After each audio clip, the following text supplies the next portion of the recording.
Chalk Talk presentation. Eric Wood for the Movement Science coaching class. Academic motivation through athletic endeavors. That's what I'm going to talk about in my Chalk Talk. So you can see here, basically looking to find correlation between the motivation of athletic endeavors compared to academic success and vice versa.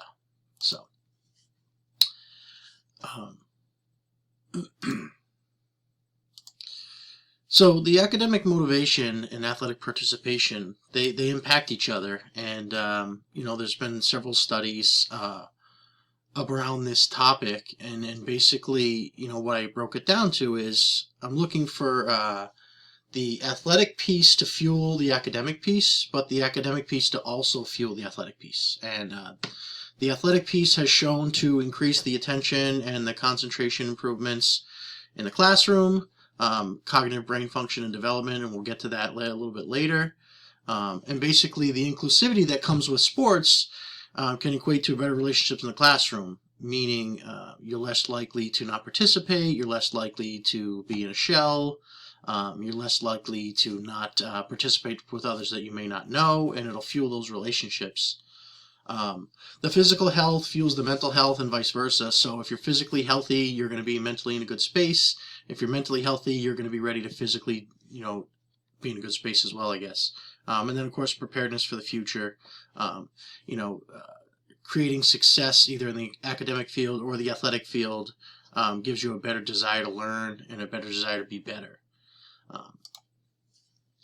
Basically, some of the evidence-based stuff, it was interesting. It's weirdly enough, there was a lot of studies, but it was very hard to find specific coaches that would get into this. So there was a lot of good studies.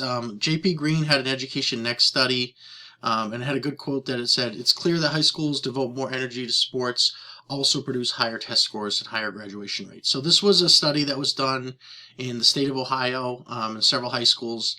And when it was all said and done, basically what they found was that there's a 10% increase in sports winning percentage. This was across all sports, and it equated to a 1.3% increase in the CPI, which is basically just a graduation metric. So the 10% compared to the 1% was huge. In terms of graduation rate, anytime you can affect the graduation rate, you're talking millions and millions of students across the state just by winning more sports games, it shows that there's that correlation. The next one that I found that was really neat was a professor from, I think it was a kinesiology professor, did a Harvard University study, and this one was just basically around the scientific correlations between physicality, athletic movements, and achievements. And they found that the threshold was 17 minutes. Once you reach 17 minutes of physical activity, it really opened you up to be better cognitively and functioned. And it found that doing academic things after that physical activity would have increased memory, increased learning ability, and increased test scores as well. I threw in this quote from the Journal of College Student Retention, Carrie Vassal. There's so many different ways to participate.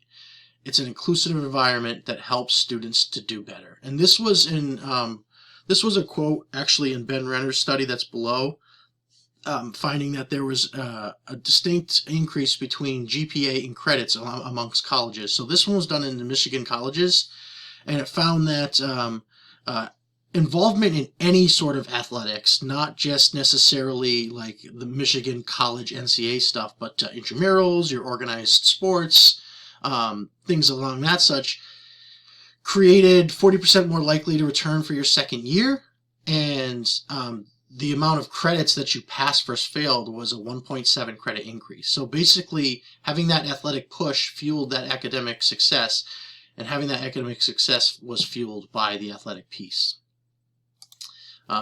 So again, it was tough to find specific coaching. Obviously, Coach K is a big one with academics.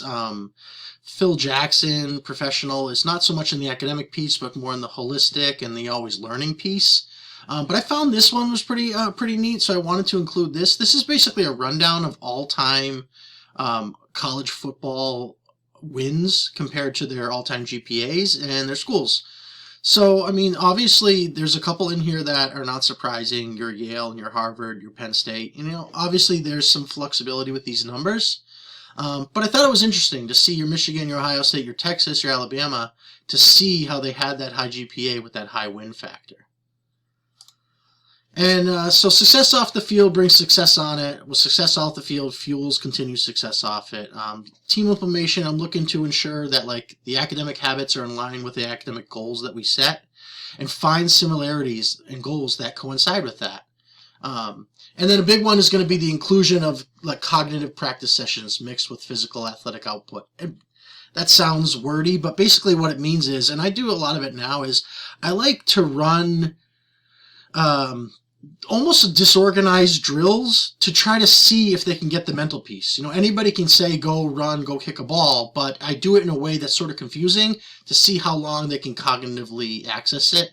And that's something I'm going to look to push even more after seeing these, evidence-based strategies. And this is it. This is what it breaks down.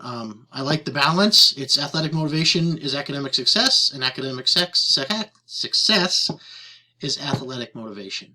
And it had that perfect, motivation that I found online, which was pretty cool. So thank you. I appreciate it. And I look forward to everybody else's projects as well.